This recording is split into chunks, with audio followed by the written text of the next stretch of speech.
I know that Ben Johnson wasn't happy at all, and I think the most consistent thing he's done is let you know when he's not happy. Good morning, Courtney. How are you? I'm great, guys. How are you doing? Fine, thank you. Before we talk about the football, Adam had a question for you. Hi, Courtney. Great job filling in on Unsportsmanlike. Thank you. It's not really a question. It's just that I noticed the bookshelf behind you today. And Yes. I know Jesse has written 2. I said 1 book. He informed me that he's written 2 books. Yes. And Cap has written a book. So I'm going to do my best to get them to send you all 3 of their books so we can get the product placement behind you for next time. I would love – no, thank you for letting me know about that, because right now, like right over my left shoulder is one of my best friends on the beat in Minnesota, Matthew Collar, wrote this book called Football is a Numbers Game, and it's a fantastic, like, analytical deep dive, and he wrote it last year, and it's literally been in this spot for a year, so I try to give him any sort of product placement I can, but I would love to advertise for Cap and Jesse, and if anybody else at 1000 has written a book too, just send it my way. Maybe a little bit off camera for those 3 books, but you can put it in the shelf nonetheless, though. You can put it there. A little bit off It'll camera. be in the corners. You gotta. It's like an Easter egg. You gotta search for it and see where it is. Yeah. But you know that if I have Cap's book, he's gonna want that thing front and center. He's gonna want me just holding it up in the middle of it. Set it upside down, because that means distress. just do that. We're trying to figure out what we think of the game against Kansas City. We thought it was a mixed bag. What resonated with you most about the game on Friday?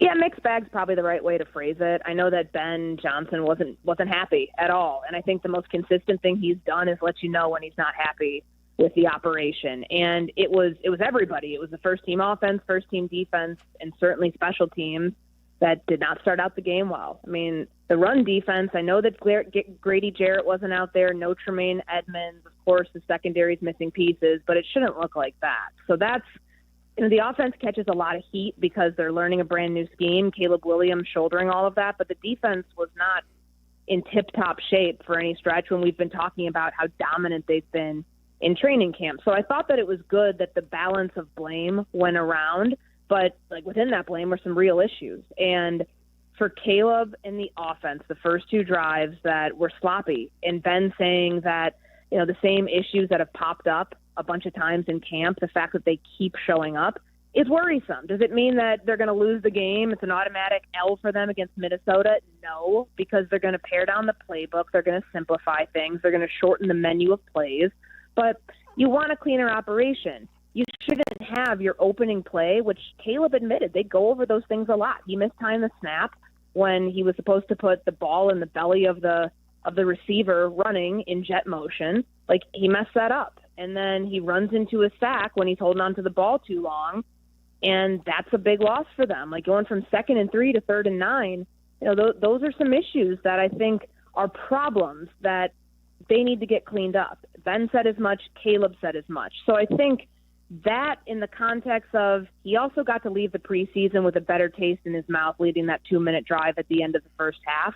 To me, this is just like the same story of his training camp. Couple steps forward, 1 step back. I imagine we'll see more of that. I don't think that just stops when the regular season starts, because this is going to be an offense that people have to be patient with him in. Now, there's a difference between being patient and allowing things that should never happen in games, like some just like boneheaded things to happen. But Ben seems to be navigating that in a way that I feel like he's not panicking just yet, but certainly if they look like they did in those first 2 drives, they're not going to be very good, which is why I think it was a good thing to build some confidence in your young quarterback, to let him get out there and lead that 2-minute drive after he led the scoring drive to get them in position for a field goal on the 3rd series they had.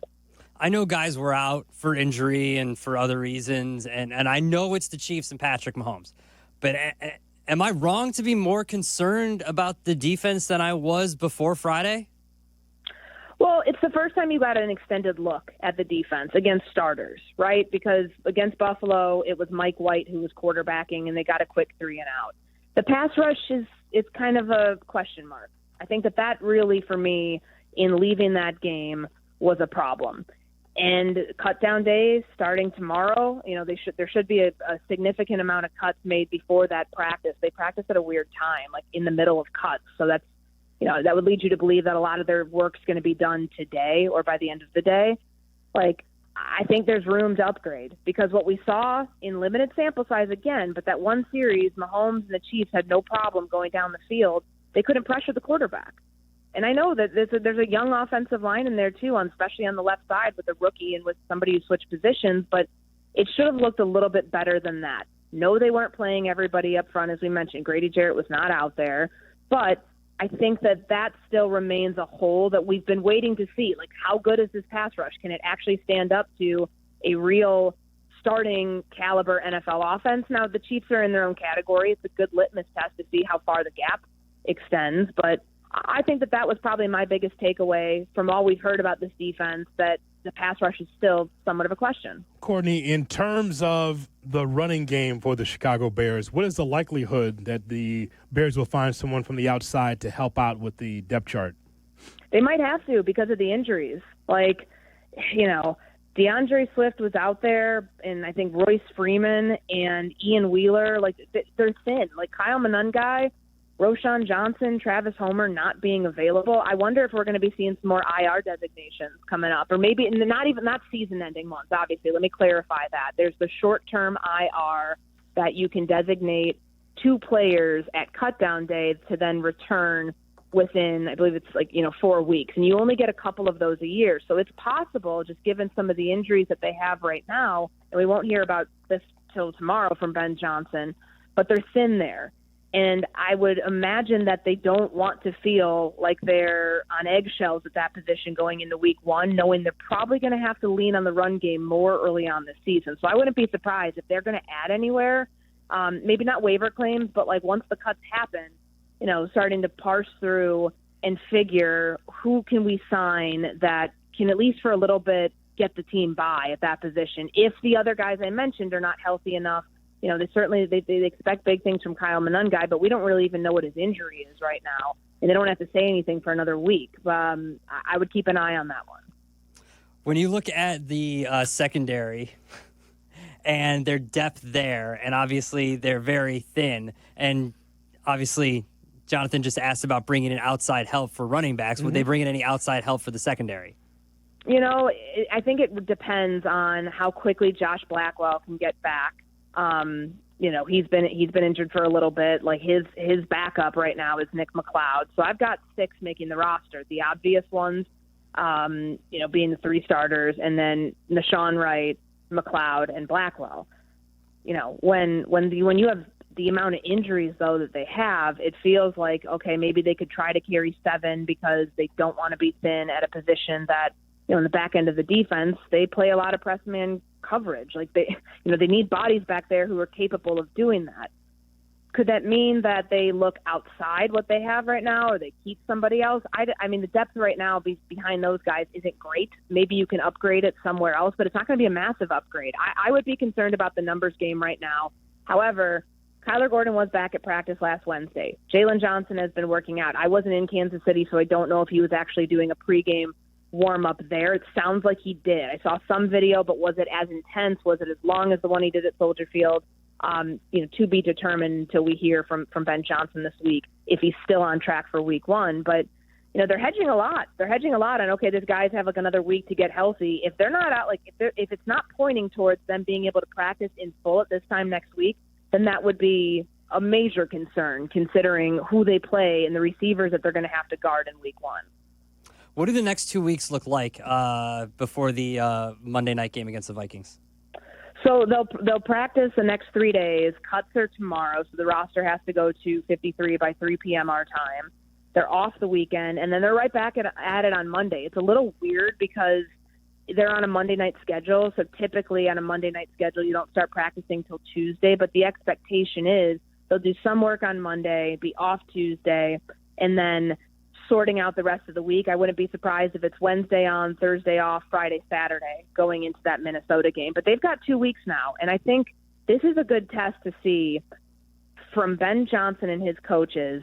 We now have 6 weeks. We know what this team is capable of. You can't throw anything new at them, nor would you want to at this point. But what do you have to start pulling back on? Because Ben made it pretty apparent on Friday when he was asked about, the playbook right now. Are you going to have to tailor some of it? And he said there's ebbs and flows to it. Like, I believe that because if Friday was any indication, there's still a lot of work to be done from an operational standpoint with this offense. So maybe you take less, or you take more off of Caleb's plate and give him a little bit less to master and to work with these next 2 weeks, so it doesn't feel like he's going to be overwhelmed, with that come week 1 against Minnesota.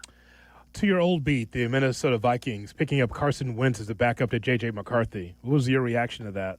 I was a little surprised. They trade for Sam Howell, and then they trade Sam Howell. They released Brett Rippon, I guess, yesterday night. They've had some other quarterbacks there. It's been an interesting offseason for them because it feels like they haven't been completely sold on JJ doesn't need the veteran help, and I think he does. I mean, there was a reason they were, sitting around waiting on the Aaron Rodgers thing, decided to pass there. Sam Darnold turned them down. He goes to Seattle. I checked in with somebody there the other day, and I just asked, straight up, 1 to 10, confidence level with J.J. McCarthy. How do you feel he'll be ready for the season? And the person I talked to put it at a 7 and said, he leans on his vets, which, yes, there are some growing pain moments, just like any young quarterback, but he's somebody who's really good at flushing that and leaning on the vets around him. Well, receivers, a big problem for them right now. It's Justin Jefferson and then somebody named Lucky Jackson and some other dudes who have not been Jashawn Jones, whatever the guy's name is. They have guys who he's throwing to on the first team offense that never played in an NFL game. He played with 8 different receivers on the first team unit throughout training camp because of injuries and other things. They're going to have to add. I would not be surprised if that Thielen thing comes to a head this week. Obviously, you don't want to worry. You want to worry about, does that stall the plan for the future? What happens when Jalen Naylor gets his hand healthy? What happens when Jordan Addison comes back? But for a stopgap, they're going to need some depth there because they are very thin outside of Justin Jefferson for that opener at receiver. Shay, let's get the thorough breakdown on Lucky Jackson, please, a backup. You got it. I'll get a scouting report together. I mean, for the name alone, it's incredible. But I didn't know. I knew he was on the practice squad last year. I don't know anything about him. I don't think many people do.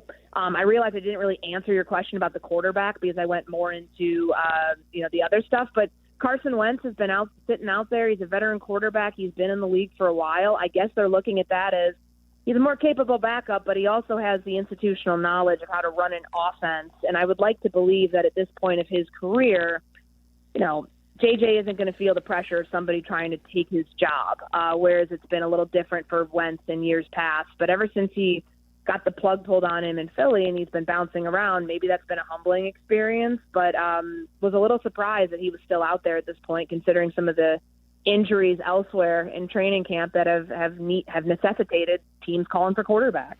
In terms of answers, that was a good answer. You finally got to Thank you. Wait, is Kat back yet? I keep hearing this, the way that these questions are phrased. It just makes me close my eyes and I think I'm y'all talking. Are onto it now. Jackass. Sorry, Courtney. It's okay. It's okay. I appreciate it. It makes me happy. Thank you, Courtney. You make me happy. Wow. Thanks, Courtney. We are onto it, Adam. Is he? Lucky Jackson. And 3 new books going to Courtney for the bookcase. Mm-hmm. That's coming up. Shortstop for the Brooklyn Dodgers. Hey, you like cats? Next up.